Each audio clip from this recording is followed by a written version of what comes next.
From the time of the cavemen all the way until today, humanity continues to exist because each generation of people has produced another generation to replace itself. Scientists have figured out how many people need to be born each generation to replace the generation before. That number is 1 person per person. All things being equal, this creates perfect demographic balance. Since women are the only ones who can have children, replacing every person on Earth means each woman needs to have 2 children, one to replace her, and the other to replace the man, who cannot have children. The total fertility rate is the average number of children each woman in a society is having. This number shows us if a society is growing or shrinking.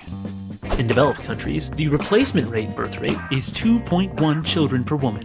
This will keep the population stable, but even that is assuming that every woman has children, and that there are no wars, famines, or disease. In the real world, disasters happen all the time, and sadly not all children reach adulthood, especially in poor countries. This pushes their replacement rate up to 3.3 children per woman. Since not every woman wants to have children, in order to keep the population stable, some women need to have more than 2.1 children to balance the birth rate with the women who are only having 1, or no children at all. Maintaining this balance is of the utmost importance.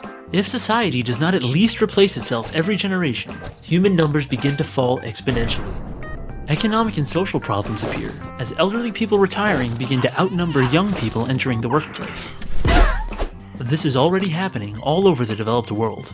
Many of the world's nations are only barely replacing themselves, while a growing majority have birth rates below replacement, some as low as 1.8 or even 1.2 babies per woman.